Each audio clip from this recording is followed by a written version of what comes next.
This is the moment we've all been waiting for the thousands in attendance and the millions watching around the world. Let's get ready to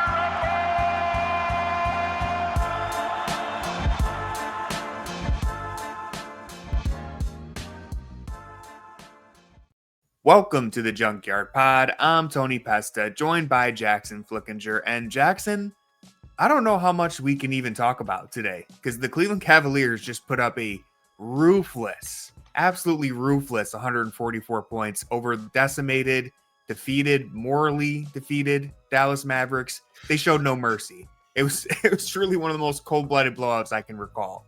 But today we're gonna find a way to make it work. So we're gonna recap that massacre and we're going to preview tomorrow's game against the Boston Celtics. So it's going to be a good episode, hopefully, knock on wood. But before we get started, if you aren't already following us on all of the social media platforms, Apple, Spotify, YouTube, Twitter, Blue Sky, TikTok, everything, we'd greatly appreciate it if you did. Following us, leaving a review, dropping a like. It's a great way to support us, so please consider doing that at the end of the episode. And all right, Jackson, I know there's an obvious place to start the discussion from last night's game. Yeah.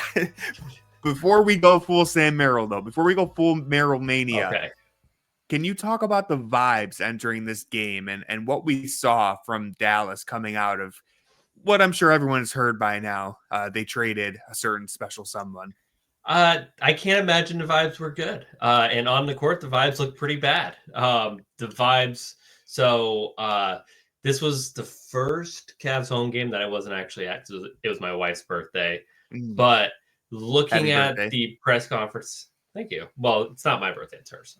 Well, happy birthday. But I'm sure she appreciates it. Anyways, looking at the press conference beforehand with Nico Harrison, Jason Kidd, the vibes look very bad in that very small visitors interview room. Like, it's really hot. Trying to fit 100 people in there. Yeah, so anybody who's been in like any of the press areas, it's like 5 degrees everywhere in Rocket Mortgage Fieldhouse, but for whatever reason, it's like 95 degrees in the visitors press room. And if there's more than 4 people in it, it's like a sweat fest. So I can't imagine how bad it, like whenever you see pictures of Nico Harrison talking, just imagine it being the worst smelling place ever as well because of how hot it is. Yeah. So anyways, I can't imagine the vibes were very good for the Mavericks. I feel like the only thing you can really compare this to is the LeBron decision is LeBron's decision in 2010. And you had a full off season for everybody to for the players to kind of really understand what happened. You kind of knew it was a possibility that LeBron could leave too, not to interrupt you, but you knew maybe LeBron would leave. This was a complete, I mean, every podcast has talked about it already, so we don't have to do the whole Luka discussion, but this was a complete blindside. And you had 12 hours basically between, this happening. A lot of the players woke up probably and discovered this. It's like, oh, we have a game in like 4 hours too. Right. So everybody on the team is kind of there because of Luka or because how they help Luka's game. So I'm not to mention, I'm sure they all have great personal relationships with him. So going out and playing an NBA game on the road during an afternoon game, which is always tough to find energy for anyways. So it had, it was just a perfect storm of bad things happening. And the Cavs basically just came out and just, let them know really early on that, their day's only going to get worse. So. Yeah, I mean, literally the opening minute of that game, I went back and looked because I knew it was early, but it was literally, there was still 11 minutes, 10 seconds on the clock. The Cavs had a play where they made 4 or 5 passes in 10 seconds. It was Strus drives, kicks it out, Mitchell swings it, Garland swings it, Allen catches it, and they get a wide open dunk, and it's pretty much over from there. I mean, Dallas, to their credit, they had a bunch of guys out, not even including the trade, but just injuries, all that. They had literally no answer for anything the Cavs wanted to do. The Cavaliers, they hung 91 points on Dallas in the first half, a franchise record. The Mavs finished this game with 101 total points, so the Cavs could have literally scored just 12 points in the entire second half, and they still would have won that game. But as we're talking about how merciless this game was, I actually kind of appreciate that the Cavs just came out with a killer instinct, especially guys like Evan Mobley and Jarrett Allen, where it looked like they were having a blast, blocking every shot, running the floor, dunking all over poor Kyler Kelly. The poor guy's out there for the first time, and he's just getting destroyed by the Cleveland Could have used Big. Anthony Davis. So really, maybe that's what Maybe this whole thing they were trying to show. Like, yeah, we really need Anthony Davis. Hey man, maybe they knew, because as we've heard, the two bigs, Mobley and Allen, were an inspiration for why the Mavs wanted Anthony Davis in the first place. But yeah, I mean, Mobley and Allen put that Dallas front court through cruel and unusual punishment. And maybe I'm a sicko, but I kind of enjoyed watching it. It was great to see those two guys who are a little timid at times just come out and pounce all over a team that was already morally defeated. I think it's good to see. You like to see the Cavs assert their dominance, so I definitely get that. I don't know if it was like I kind of felt bad for the Mavs early on, So did I. but like if you're a professional basketball player, you don't feel bad for your competition. These are all NBA players, so this is what you're supposed to do. And the Cavs came out and did it. You were able to, get some confidence going. Got a little 4-game winning streak heading into a big game. Last time you're playing the Boston Celtics this season. So you'd like to, win the season series. That could, probably not going to come into factor as a tiebreaker, but you never know. You'd still like to win the season series because you're probably going to play them in the playoffs. Just to say, hey, we have confidence. We know that we can beat this team. We beat them in the regular season twice. So, that's good. Like it's good, but I'm not going to take really anything away from this game from anything besides Sam Merrill. Cause honestly, I was going to say, we got to talk Sam Merrill here in a second. Yeah. Cause it's good to have him really hitting shots. And one of the things that I really liked about this game is one of my complaints has been that he's not generating enough shots. Like he's just last year, it felt like the movement that he had off ball was just allowing him to just generate so many threes. And now that he's in an offense that has a lot more movement than last year, he was the only guy moving that didn't have the ball. This year, that's not the case. So he's kind of found it difficult to generate his shots the same way. And I think yesterday was a good example of one. He hit all the shots, which is great, but he was generating a bunch of them as well, which I think is really good. I don't know how that's going to carry over to say the Boston game or games later on this season, but it's, performing well usually breeds more performing well, and performing poorly often breeds performing poorly.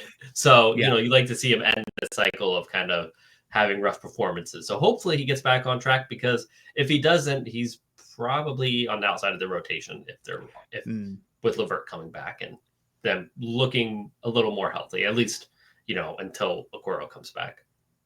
Yeah, that's been kind of where the season was trending for Sam throughout most of it. Is we talked all November, December, even in January about how we're so thrilled that Kenny is continuing to give him this extended leash. Even when Sam's shot isn't falling, he's still getting out there, consistent minutes. That consistency is so important for a player. And so we've very much enjoyed that, but it was getting to the point where we're like, okay, second half of the season, do we start to see his minutes get dwindled as Kenny tries to find that playoff rotation? Well, this game, it's only one game, but you mentioned it. You've been talking about it on the playback streams a lot. Sam Merrill, he's got to get shots up. And you know what? He hit 9 3-pointers in 23 minutes yesterday, according to StatMuse, which you can't always say, sometimes their algorithm doesn't do the right thing. But cannot always trust that. Can't always trust them. But according to StatMuse, Sam Merrill's 9 3-pointers were the second most in a game by a player who played fewer than 25 minutes. So pretty impressive. It looked legit. I mean, Michael Redd was on there from 2000, so it seemed legit. Sometimes the StatMuse stats only show the last few seasons, so the fact that there was a player from the 2000s, I tended to trust that. But either way, 9 3-pointers in 23 minutes, it has to be up there for the fastest a player has hit 9 3-pointers. I mean, it was Merrill mania. He was flying off of screens. They did a dribble handoff to him, and he did a step back 3 in the fourth quarter. Didn't go in, but that's how absurd we were getting. Sam Merrill shooting step back 3-pointers. So obviously Sam finding his shot in this game could be a great sign moving forward, because especially with a 3-point shooter, a little confidence boost can be everything you need. And in a season where he really hasn't had his rhythm for most of it. And he's a guy who's only, he's basically only played one legit NBA season as a rotational guy. So this little confidence boost does mean a lot for a player like Sam Merrill. And we won't get carried away. We'll see how he, he's always struggled against Boston. Oh, we certainly can. Yeah. Don't let me hold you back. All right. But you do your thing. But he's struggled against Boston. So I wouldn't be surprised if there's a little bit of a step back there. But, this confidence can build. So I'm really happy that we got that Sam Merrill game, and I'm happy for you too, because it's been a while since we got to, we've tried here and there say, he hit 4 threes that game. It was Merrill mania. No, this was a Merrill maniac on the loose for the first time in like legitimately a year, it feels like. So that was great. Any other takes from Cavs? Last thing I want to say about Merrill, I want him to take more reckless threes, because I think I think the reckless threes create much more gravity than him just standing there, because when he's just standing there, when he's just kind of doing like the orchestrated movement where it's like, oh, my guy from the corner, went in, I'm going to, go from the wing to the corner, besides just the filling gaps you get your rhythm. Movement, because like in those situations, his defender's just staying with him and it's not really doing a whole lot.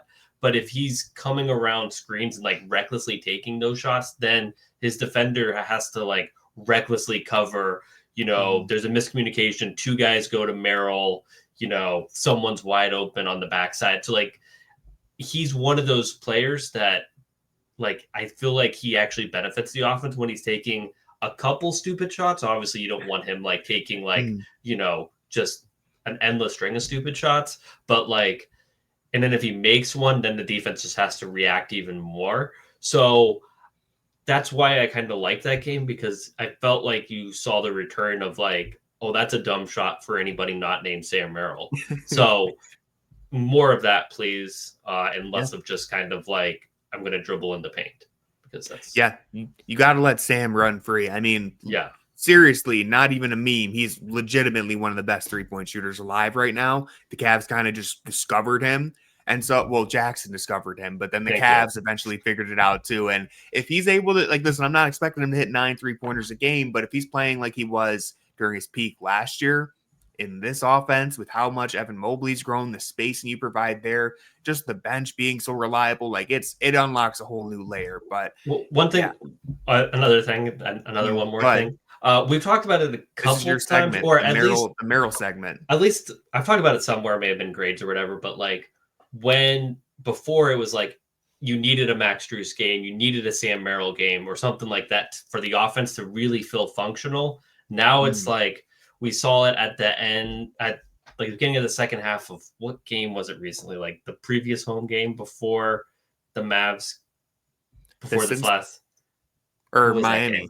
Last home game was we were in Miami. Last home game was against Detroit, I believe. Atlanta. Atlanta. It's yes, the Atlanta game. Yes, I didn't see that live. That's why I blocked it out of my memory. Sorry. I messed it up. That game, beginning of the second half, Strus comes out, hits 2 threes, and it's just like, oh, now Strus is going. Now we have no chance. Now this is a blowout, because you truly cannot stop this offense if one of those guys gets going. And that's very much unlike last year, where it was like you needed one of those guys to get going to have the offense have any kind of juice. So like adding Merrill back into that just, can make the offense feel very unfair if he's hitting shots like that. So it is very important, even if it's a different kind of important than it was last year. For sure. I mean, he can be so important to this team. So hopefully he continues to build on that momentum. And I mean, to wrap up Cavs Mavs and get to our Celtics preview, you said it at the start. This was kind of a rare occasion where you get an opponent who 12 hours ago just got emotionally destroyed. They have a bunch of guys already injured. They walk into an away game against the best team in the NBA that is totally dialed in from every aspect, and they get completely steamrolled. So again, shout out to the Cavs for playing with a seriousness and at full strength, regardless of who's in front of them. And none of the starters played even 25 minutes in this game. Ty Jerome played the most minutes for Cleveland, and it was 27 minutes. So no one even played a full 3 quarters. That was just as efficient and perfect of a game as you could have expected from the Cavs. Again, didn't even mention it. Franchise record for 3-pointers in a game. Thank you, Sam Merrill, for a third of those. And a franchise record for points and a half, points in the first quarter. They were blazing from start to finish. It was an amazing game. All right, now we're going to preview tomorrow night's game against the Boston Celtics. It's the final game of the regular season against Boston. We'll probably, hopefully, honestly, see them in the playoffs. That means both of us are most likely in the conference finals. True, but at least that means the Cavs are probably in the conference finals. So either way, this is a team that just defeated us last year in the playoffs. We got a little bit of a motivation against them. And look, everyone's talking about how the Celtics they're in a bit of a backslide, right? I mean, especially when you consider that they were the title favorites entering the season. They might still be the title favorites depending on who you ask. But over the last 2 weeks, Boston is 7th in net rating, 6th in defensive rating. And the surprising one, they're 13th in offensive rating.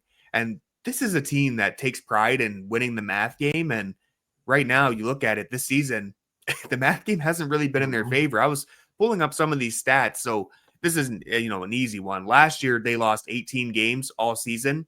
They've already lost 15 this year, and we're not at the All-Star break. 50% of their shots are 3-point attempts. That's an absurd number. It's actually 7% higher than where they were last year.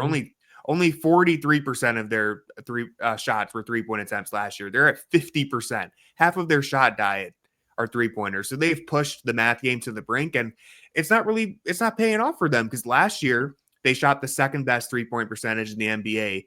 This year they fall into 11th. And the last thing that I pulled that was really surprising to me, last season the Celtics were first in corner 3-point percentage. This year, they're 21st. So they have plummeted from the corner. I know they're still shooting a decent percentage. Every team in the NBA shoots a decent percentage from the corner three, but you went from the first to the 21st. And I think really when we talk about the Celtics team and what their weakness is, it's the math game. It's the style that they play. If they're the 13th best offense in the NBA, they're not hanging up another banner this year. So what are you looking for in this Cavs versus Celtics matchup? And were you right all along? Do the Celtics suck? I may have been right all along. I do think that there is a point of diminishing returns that we're kind of seeing. If you're just shooting threes just to shoot threes, then are you what are you really doing well? You know what I mean? If just shooting threes was the formula, then the Hornets would be one of the best teams in basketball, and as we know, they're not. But the Celtics are still really good. One of the things that I'm interested in is that the Cavs haven't given the Celtics a good punch in either of their games. Their first game, they couldn't hit a shot the whole game. Darius Garland went 3 of 22, I believe, off the top of my head. Something nasty. Yeah. The Cavs they started Sam Merrill. He hardly played in the second half. No Max Strus. No Isaac Okoro, I don't believe. No Lillard or Wade. No Lillard. One of them was out. No Wade. At least one of them. Maybe all of them. Yeah, no Lillard, no Wade, because you had a lot of Niang minutes. A lot of Craig Porter Jr. Guy doing those screens. He had a good game. He did have a good game. So just a really choppy, bad game from the Cavs, and they lost by 3. And then the second game, the Cavs won. They didn't throw their best punch. No Jaylen Brown in that game. Jason Tatum, he had a good game, but nobody else really followed him. Donovan Mitchell pulled it out in the end by having just a classic Donovan Mitchell performance. The Cavs went into the fourth quarter down double digits. Darius Garland played good defense, but it wasn't like he was the best offensive player on the court like he's been throughout a lot of the games the last month and a half. So I just kind of want to see the Cavs throw a really good punch. Can Jarrett Allen show up to a Celtics game? Still waiting for that. He's had 2 chances. He's been a no-show both times. Evan Mobley has had good performances against the Celtics. Can that continue? Can they kind of replicate what they did against the Thunder the first time, the 2 bigs, where they're really playmaking for each other and just opening up the offense? Can Darius Garland, are they going to keep targeting him? Can he hold up in those situations? Does the Cavs offense look better than the Celtics? Because I think that I don't know if it has the first 2 games, as I just kind of described. So there's a lot of things I'm really interested in. And I think the Cavs are probably going to win because it's a home game. They have a lot of momentum right now. But I just kind of obviously you want to see them win, and that's not a given when you playing the Celtics. But it's more so like how they win or lose. Like if they lose, do they lose well? If they win, is the process good? Because even like their last win against the Celtics, I don't feel like it was like a formula you could replicate. Even like the other regular season, really the last 3 wins they have in general over the Celtics. It was the Mitchell takeover game, the Mitchell takeover game in Boston in the playoffs, and then the Wade game. Which, Dean Wade. Yeah, those are you can really, replicate that. I mean, maybe. So like, can they kind of? Because I think we know what the formula is, right? Like, feed Mobley, have a good Mobley game, kind of stay with them on the perimeter, beat them up inside, have your guards do their thing. So like, we know what the formula is. We just kind of haven't really seen it all click together. Like we've seen Mobley have good games and losses, but not necessarily like in the win. So, let's see that all come together. Yeah. And I think you kind of hit on basically everything that I'll be looking at too. You get another chance for Evan Mobley to flex the player that he has become. He's really the key to beating the Celtics team in a playoff series because of his ability to beat the switches, punish the Celtics for their wing-heavy defense and their potential lack of rim protection. We'll see how much Kristaps is available or what Al Horford can give them, but we expect Mobley to be able to dominate the Celtics team. So he's the one who I'm watching the most, but I'm really glad that you mentioned the 2 bigs and the Oklahoma City game because I'll be really watching to see if Allen can replicate some of what he did against OKC with being in the right position, playing off of Evan Mobley, the little 2-man game there in their first game against OKC. That's the exact same blueprint that you use against Boston. I mean, they're built very similar in terms of their defense. So would love to see Jarrett Allen have a big game. And recently, this last week or so, he's been super active and aggressive. So maybe we get to see Allen with some energy in him because I think the 2 Celtics games, maybe it's the matchup. You could definitely argue that, but it's also him just having 2 of those weird games where he doesn't have any energy. So if he comes out aggressive, I think he could have success against the Celtics, but we'll have to wait and see that. And then, yeah, I mean, look, Garland or Mitchell, preferably both of them, but Garland or Mitchell need to have big games because they are still the engines of the offense. If you're going to get Mobley to be as effective as he can possibly be, you need at least one of the guards shredding the defense, creating, using their gravity, creating shots for others, because then Mobley has some space to work. And then you mentioned this too, the defense. Darius Garland got targeted over and over and over again in that last game, held up against Tatum enough to get the win. But how does that battle go the second time around? Do the Celtics get away from their offense to target Garland as much as they did last time? Does Garland hold up? Do the Cavs go to more zone? What do the Cavs do in this situation? Not. Yeah, hopefully not, but we're going to have to see. I mean, listen, there's probably going to be no way to Okoro again. You'll have Caris LeVert. Hopefully you'll have Max Strus back. So the defense, we have a little bit of a different personnel that we can throw out there, but really the thing that this kind of comes down to is, again, like I know it's the last 2 weeks, but the Celtics are 13th in offensive rating the last 2 weeks. And I expect them to move back up as the season goes on, but the Cavs are number 1 in offensive rating. And if you just told me, just looking at just that specific stat, that by the end of the season, entering the playoffs, the Cavs are a better offense than the Celtics, we're going to the finals. I mean, if we have a better offense than the Celtics, that's what they hang their hat on. They're a good defensive team too, but like we're beating this team if we have a better offense than them. I know that sounds like the JaVale McGee quote, like you have to score more points than the other team to win, but it's true. If you're doing what Boston does better than what Boston can give you in terms of 3-point shooting, we're the number 1 3-point shooting team. We're doing all these crazy things on offense.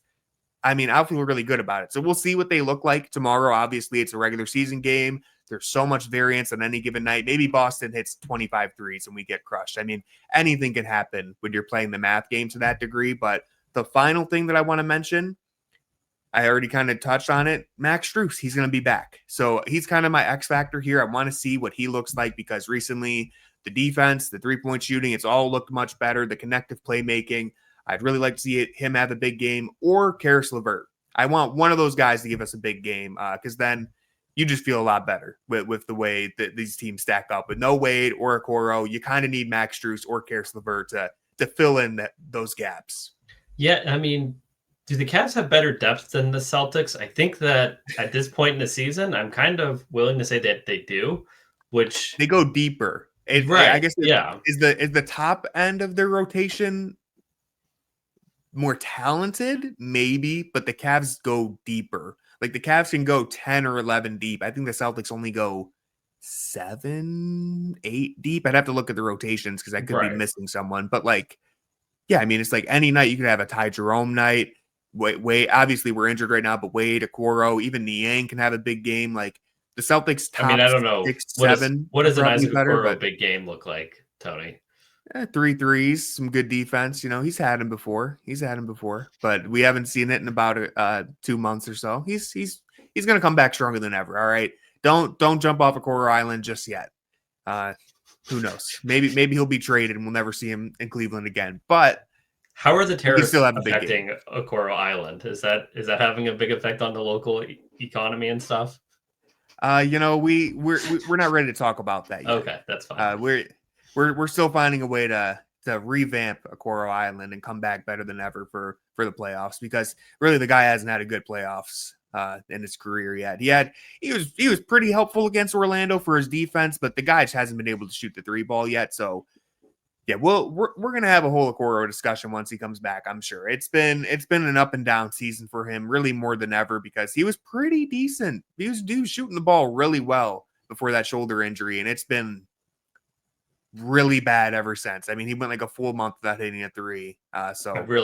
I am really sidetracked this. But anyway, Yeah. the Celtics, the Cavs play the Celtics. The Cavs do play the Celtics. Okoro will not be playing in that game, but we'll talk about him eventually. Yeah, I mean, again, just to put it all together, like I want to see the Cavs, like you said, give me some proof of concept stuff. Let's see Evan Mobley have another big game. Let's see if Jarrett Allen can find a way to be impactful, because he hasn't quite done that yet. And let's see what the defense does. How does Kenny Atkinson approach this? Does he experiment? It's your last time seeing them in the regular season. So does he experiment with trying to zone or trying to avoid giving up the switch? Because last game, it was switch, switch, switch. Does he try and stay one-on-one with, going over the screens? Or what does he do there? I'd be interested to see if Kenny's going to experiment, or if they just keep their cards hidden for when these teams potentially meet in the playoffs. There's going to be a lot of stuff to watch for. Yeah, I am excited. So yeah. If anyone wants to watch that game, me and Corey will be hosting the Playback stream tomorrow night. So make sure you're following Fear the Sword on Playback TV so you can watch that game live along with us.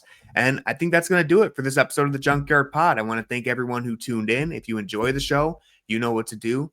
Follow, like, subscribe, Spotify, Apple, every social media platform. Just look in the description. You'll find all the links. And with all that being said, go Cavs. I agree. Go Cavs. Brian, what is your take on the Myles Garrett trade news?